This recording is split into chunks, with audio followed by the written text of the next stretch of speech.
welcome to today's deep dive. We're absolutely thrilled you're here with us. Yeah, really glad you could join us for this one. And before we even begin to unpack a single concept today, let's start with a quick reminder. Please hit that like button and subscribe to the show. It really helps us keep bringing you these ultra-long, incisive reviews. Exactly. It lets us keep bringing you fascinating reviews of the most explosive material out there. And speaking of explosive, our mission for today's deep dive is exactly that. An exhaustive, strictly impartial breakdown of a newly released ebook. Right, an ebook that is absolutely setting the internet on fire right now. And if you find today's breakdown compelling, and we strongly suspect you will, we highly encourage you to check out Amazon Kindle and Google Play Books to buy the book for yourself. And definitely make sure to follow the author at Conrad Riker on Substack. Absolutely. So let's talk about who is tuning in today and what exactly we are looking at. We know many of you in our audience today are men. Specifically, those of you navigating the spaces often described as men's rights activism or the broader manosphere. You're seeking to understand the foundational history of Western institutions. You want to understand the timeline of these institutions before what this book argues was their systematic capture by feminist and Marxist ideologies. And to be absolutely crystal clear from the jump, we are diving into some incredibly charged political and cultural arguments today. We are. And we're here strictly as your impartial guides. Our job isn't to endorse the viewpoints, the politics, or the specific cultural claims made in the source material. Right, we're not a debate team arguing over ultimate truth here. Our job is simply to unpack the claims, decode the complex philosophy behind them, and lay out the historical connections the author presents. We want to map the territory of this author's worldview so you can understand the exact architecture of his argument and evaluate it yourself. So let's lay the groundwork. The book is called Find Your Dreams, Personal Myth Exploration by Reflection and Imagination by Conrad Riker. Which is an incredibly gentle-sounding title. I mean, if you're just glancing at that title on a digital shelf, it sounds like a New Age meditation guide. Yeah, something you might find sitting next to the incense and singing bowls at a wellness retreat. But according to the author himself, that title is essentially camouflage. He describes this book in the introduction as a literal weapon. He frames it as a comprehensive manual for spiritual, intellectual, and physical warfare. Custom-tailored for men who feel adrift, marginalized, or just utterly betrayed by the modern societal structure. The contrast between the packaging and the actual payload of the text is really striking. It is. He explicitly states right off the bat that this is not a book for the comfortably numb. It's not for the ideologically possessed. Right. He says he's constructed what he explicitly calls a boot camp for the soul, intending for it to completely dismantle what he perceives as a pervasive, civilization-killing ideological malware. So if you're listening to this on your commute or at the gym, here is our blueprint for the journey ahead. First, we are going to explore the author's diagnosis of our cultural decline, which he traces all the way back to the Frankfurt School in the 1930s. Then we'll shift into the biological and evolutionary psychology arguments he uses to back up his claims. From there, we enter what he refers to as the metaphysical armory, looking at how he wields ancient Aristotelian logic alongside some incredibly speculative modern physics theories. And finally, we're going to break down the highly specific, intensely demanding tactical daily protocols he prescribes. Protocols for men to reclaim their sovereignty and literally prepare for societal collapse. It is a massive, towering intellectual architecture. He isn't just offering a few tips for self-improvement. He's attempting to build a complete paradigm for modern masculinity from the ground up. So let's transition right into that first major pillar of the text, the diagnosis. Riker's central premise, the foundation upon which the rest of the book rests, is that modern men are currently living in what he calls a feminist matrix. The text argues that traditional masculine virtues, things that historically were prized, like protectiveness, stoicism, territoriality, right, have been wrongfully and deliberately pathologized by the culture as toxic. And he doesn't just view this as some organic recent trend or a random shift because of social media. He traces the roots back nearly a century. To the 1930s and the Frankfurt School. For those unfamiliar, the Frankfurt School was a group of critical theorists, people like Theodore Adorno and Herbert Marcuse. The author asserts that the modern concept of toxic masculinity isn't a valid clinical diagnosis at all. He frames it as a weaponized, manufactured term born directly from their ideological warfare against Western traditions. But we should break that down a bit more because he throws out some heavy academic history here. Yeah, let's pump the brakes. How exactly does the author connect theorists from 1930s Germany to the modern American cultural landscape? He builds the case that their theories, particularly Marcuse's concept of repressive tolerance, were deliberately injected into the American academic system. And to explain repressive tolerance simply as the author frames it, it's the idea that to create a truly liberated society, you must actively suppress right-wing or traditional ideologies. While being endlessly tolerant of left-wing or revolutionary ideologies. Riker argues this was a Trojan horse. It provided an intellectual justification for shutting down any defense of traditional masculinity by labeling it inherently oppressive. And the text claims this was a highly successful, deliberate subversion of our educational institutions. He cites a very specific data point to back this up, a 1984 Project Censored report. According to his presentation of this report, by the year 1975, an astonishing 70% of Ivy League sociology departments were actively teaching Marcuse's theories. 70%. He uses that single data point as the smoking gun to argue that the intellectual foundation of the West was quietly hijacked decades ago. In his view, universities transitioned from centers of objective inquiry into what he bluntly calls re-education camps. And that framing is critical. If you accept his premise that institutions, academia, media, the arts, were captured decades ago by a hostile ideology, Then everything that follows makes logical sense within his framework.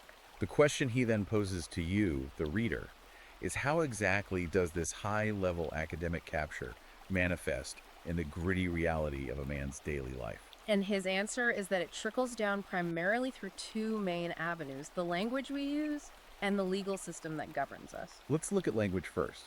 He uses a really striking phrase here, etymology arsonists. He views Marxist theorists and their ideological descendants as people who intentionally set fire to the historical definitions of words. If you can control the definitions of words, you can literally control the boundaries of human thought. You can make certain concepts entirely unthinkable. Let's walk through his prime example of this, the word patriarchy. The author spends significant time pointing out its ancient Greek roots.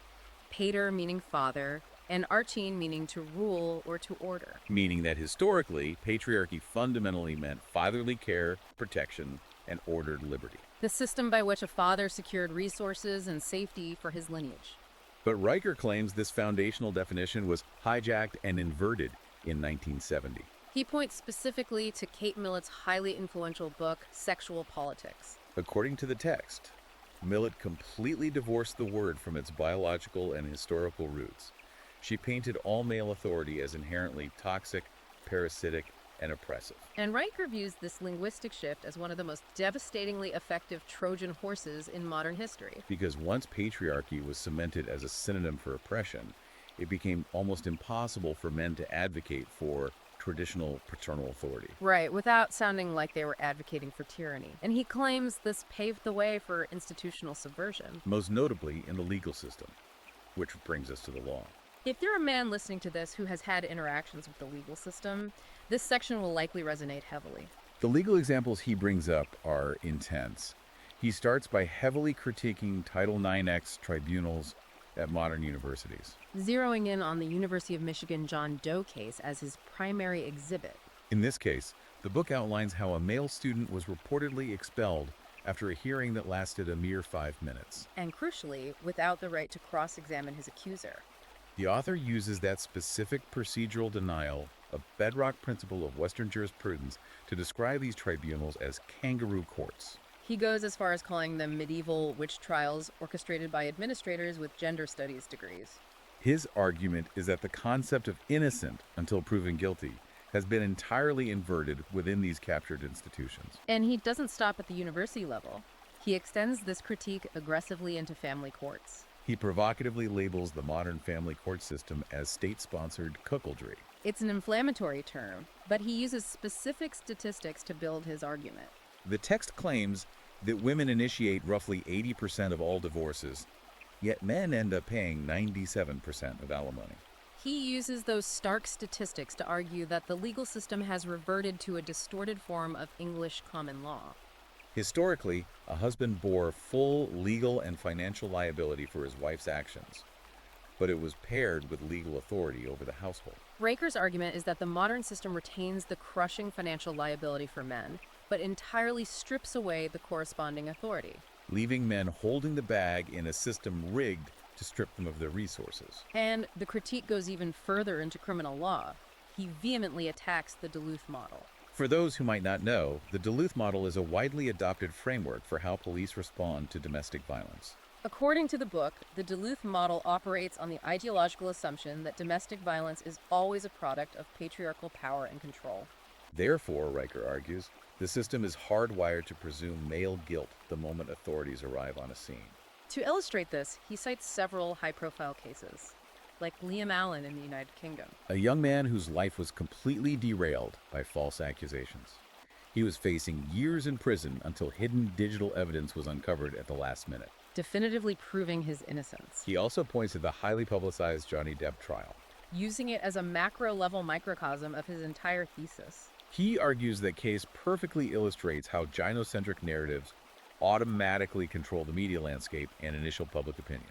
The presumption was entirely against Depp, and it took a mountain of incontrovertible hard evidence to force the system to retreat from its default setting of male guilt. So if we synthesize this first section, the overarching diagnosis is that the societal software running our civilization has been deeply corrupted by ideological malware. He is trying to show the reader that if they feel like they are constantly losing in the modern world, it isn't because they are crazy or deficient.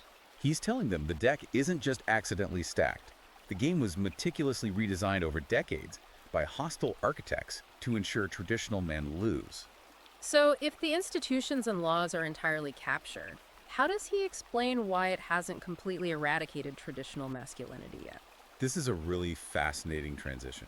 He argues that this ideological malware is ultimately destined to fail or cause massive societal friction because it is directly at war with immutable human evolutionary hardwiring. Let's shift our focus to the text's second major pillar, the biological imperative. This is a crucial pivot. He attempts to ground his cultural critique entirely in objective science, relying on evolutionary psychology. He leans incredibly heavily on Dr. David Buss, who conducted landmark studies across 37 different human cultures. The author uses Buss's cross-cultural data to argue that female hypergamy is completely and undeniably hardwired into the human species. Hypergamy being the evolutionary drive primarily in females to seek mates who possess higher status, greater physical protection, and superior resource gathering capabilities.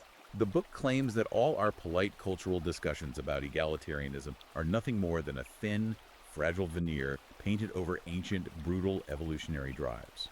What is fascinating here is the methodology he uses to prove this to his modern reader. He applies this evolutionary lens directly to dating apps. Specifically Tinder. Most people view dating apps as a flawed tool. Riker entirely rejects that. He views these applications as brutal, unvarnished data sets exposing raw human nature at scale. The numbers he pulls are wild. The text points out that internal data consistently shows the top 10% of men on the app receive roughly 60% of all female attention. Riker's argument is that this massive inequality isn't a glitch in the algorithm, it is a feature of our biology. He says the app is simply stripping away polite fictions and social pressures, allowing pure, unrestrained hypergamy to operate in a frictionless digital environment. To drive this home, he uses a highly publicized, real-world example, the case of the Tinder swindler Simon Leviev. The con artist who extracted millions of dollars from women he met on the app. Riker highlights that the women Leviev conned were not uneducated. They were highly educated, professional, successful women. Yet Leviev managed to con them out of an estimated $10 million. By simply projecting the ultimate illusion of massive unbounded resources and high status. Riker's takeaway is that biological imperatives that deep drive to align with a high-status provider will always override advanced university degrees or feminist theory. He's essentially arguing that modern society is suffering from profound friction because it's forcing an egalitarian framework onto an immutable, hierarchical, biological reality. And he claims the most devastating consequences of this denial of biology are found in the breakdown of the nuclear family. The statistics he pulls regarding the true cost of fatherlessness are genuinely sobering. The book cites MIT data claiming that young boys growing up in homes without fathers are 3 times more likely to be misdiagnosed with ADHD. Riker argues passionately that in the vast majority of these cases, it isn't a clinical disorder. He asserts their behavioral issues stem directly from a severe lack of masculine direction and paternal structure. He calls these fatherless boys live wires with no outlet. They have the biological energy of developing males, but no historical framework to ground it. He contrasts that societal deficit with the profound biological reality of what fatherhood actually does to a man. He references a massive Harvard study involving 4,000 subjects. It found that 87% of fathers experienced a significant cortisol spike the moment they heard a baby cry. An acute stress response. In stark contrast, non-fathers only showed a 23% cortisol spike. The author uses this physiological data to argue that the paternal instinct, the drive to protect and respond to a threat, is deeply hardwired into male neurobiology. It's not a socially constructed role that can simply be engineered away or replaced by the state. And he takes this biological argument to a geopolitical level, creating a contrast between Sweden and Hungary.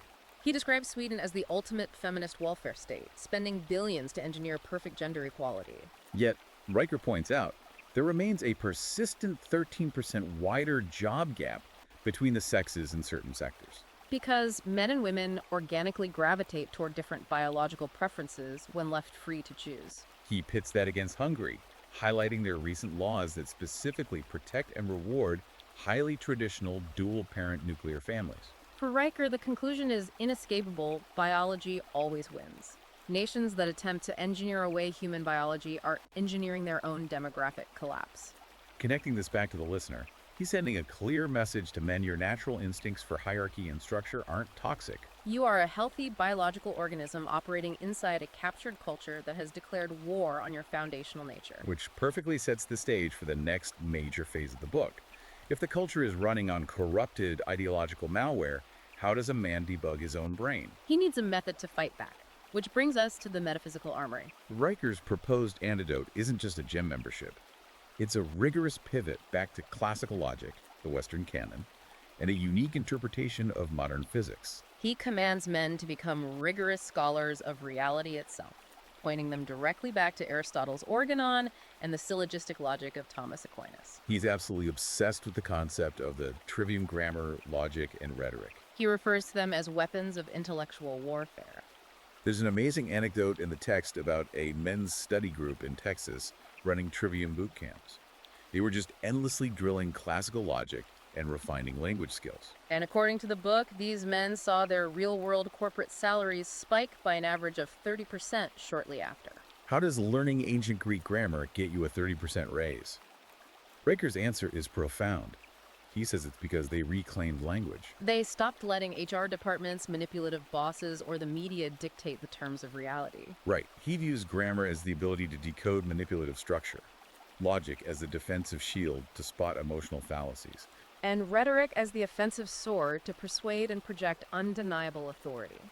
But he takes this classical foundation and merges it with something highly speculative, Chris Langan's cognitive theoretic model of the universe, the CTMU. This is one of the densest pillars of the book.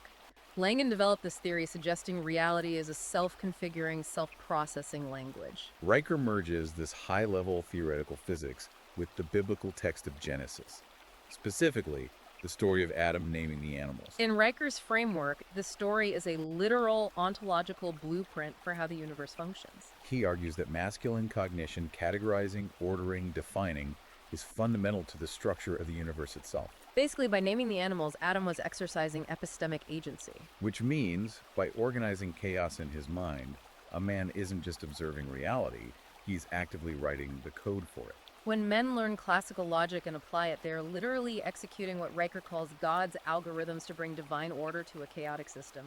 God's algorithms. That brings us to synchronicity. He recounts Carl Jung's famous story of a patient describing a dream about a golden scarab beetle. And at that exact moment, a real metallic green-gold scarabade beetle flew up and tapped on Jung's window. Jung viewed this as synchronicity and a causal connecting principle. But Riker takes it a step further. He argues these moments are literal cosmic API access. He's treating the universe like a software program. Exactly. Neural handshakes with the divine source code. Proof that reality is actively responding to a man's internally ordered intentions. And he weaponizes this into daily action. If reality's responsive software, Men must rigorously audit their daily mental inputs. He cites Stanford data showing that consuming mainstream news spikes a man's cortisol levels by an average of 60%. Riker views watching the news as an act of biological and metaphysical sabotage. It floods the brain with stress hormones. To counter this, he prescribes a strict protocol he calls dawn visualization. To ground this, he introduces a guy he calls Paul the Michigan Mechanic. Paul was angry, consuming political outrage content, and his business was failing. Riker put him on the dawn visualization protocol. Forcing Paul to cut out the news, script his day's intentions at 5 a.m., and replace outrage with hyper-focused business purpose. Shortly after, Paul was in the back of an Uber and just so happened to find a bankrupt tool dealer's highly confidential inventory and pricing list sitting in the back seat. For Riker, that is not luck. That is the CTMU in physical action, the fabric of reality yielding to a man who ordered his mind. He validates their feelings with biology and then elevates their struggle into a literal cosmic battle between order and chaos. But he doesn't let readers just sit around meditating. This flows violently into the tactical execution pillar, the modern warrior's routine. He demands this cosmic programming translate into gritty, brutal, highly disciplined physical daily routines. He dedicates a chapter to manifestation warfare. It's essentially Napoleon Hill's Think and Grow Rich, violently smashed together with Sun Tzu's The Art of War. And he uses the CSGO eco round analogy. Counter-Strike. Global offensive. He sets the scene in the year 2002 in a cramped, sweaty PC bang in South Korea. His team is broke in the game. They are forced into an eco round, meaning they can only afford cheap pistols against fully funded, heavily armored enemies. The mathematical odds of winning are incredibly low. Riker argues that every traditional man today is waking up into a cultural eco round. You are outgunned. The institutions and media are fully funded and actively weaponizing your own biological impulses against you. So you cannot afford to waste a single resource. You need absolutely flawless resource management. To achieve that, he introduces the buy-around protocol, starting with mandatory 5-minute ice-cold showers upon waking up. He argues the cold shower is a neurochemical reset button. It violently resets a man's dopamine baselines. He references obscure military testing data suggesting this thermal shock can dramatically increase the speed of a soldier's OD loop. Observe, orient, decide, and act. He claims this cold exposure protocol can increase the speed of a civilian's ODA loop by up to 31%, optimizing the civilian brain for psychological combat. And he doesn't stop when the sun goes down. He introduces the dream antenna, pulling from neuroscientist Moran Cerf's REM sleep research. The book instructs men to record their specific life goals and logical syllogisms using their own voice. And play these tapes on a low-volume loop while they sleep. He claims this subconscious repetition can boost recall and goal adherence by a staggering 240%. He's literally treating the human brain like a programmable hard drive that must be constantly fed correct code. And we absolutely must discuss where these tactical protocols reach their most intense peak, the chapter dedicated to sacred sexuality and warriors' retention. He completely rejects modern hookup culture, pornography, and what he calls transactional intimacy. He argues that male sexual energy is a literal, tangible, biological fuel source. And that modern men are squandering this vital resource on glowing pixels or meaningless relationships. He advocates for a return to hieros gamos, which translates to sacred marriage. But for his single readers, the application is a strict practice of semen retention. He attempts to back this ascetic practice with hard modern physiology. Citing Johns Hopkins research indicating that men who practice strict retention for 90 days experience a measurable 17 to 20% increase in nocturnal testosterone surges. He tells the reader that every uncontrolled sexual release is an interest payment of lethargy paid directly to the matrix. To help men navigate urges, he prescribes a 90-second Odo loop adaptation. Observe the biological spike, orient to the fact that it is just a chemical signal, decide to retain the energy, and act by redirecting focus. He compares it to a Navy SEAL maintaining his rifle, telling readers it's a disgrace to waste ammunition firing into the dirt before the patrol is even started. Complete internal self-mastery is presented as the non-negotiable prerequisite for external sovereignty. Which brings us to the final sweeping mandate of the book: sovereignty, brotherhood, and apocalypse preparedness. What is the point of all this internal power? Riker mandates it must be converted into tangible external reality. He demands men rigorously compartmentalize their lives to eliminate chaos, mapping existence into 7 sovereign domains: Faith, mind, body, resources, relationships, work, and legacy. He claims that rigidly separating these spheres can reduce daily decision fatigue by an incredibly specific 73%. He points to high performers like Elon Musk using aggressive time blocking. Riker refers to a man's focused attention as the kingdom's gold reserve. But he demands this mental sovereignty translate into actual physical dirt and bricks, building the kingdom. He shares a personal anecdote about buying derelict, abandoned residential buildings in Detroit for just $500 apiece at tax auctions. He used his resources and network to entirely renovate these ruins into highly structured, sober living homes for men. He notes with pride that because he created this structured environment, there are now 127 men who call him Sir completely unironically. He used his resources to establish physical territory and forge a tangible brotherhood, mocking men who just argue about politics on the internet. He highlights the MGTOW movement, men going their own way, specifically the MGTOW monk. Telling the story of a man who watched his brother get financially destroyed in a brutal $750,000 divorce. Instead of playing a rigged game, this man dodged marriage and the Western legal system entirely. He relocated and now spends his life building orphanages in rural Guatemala.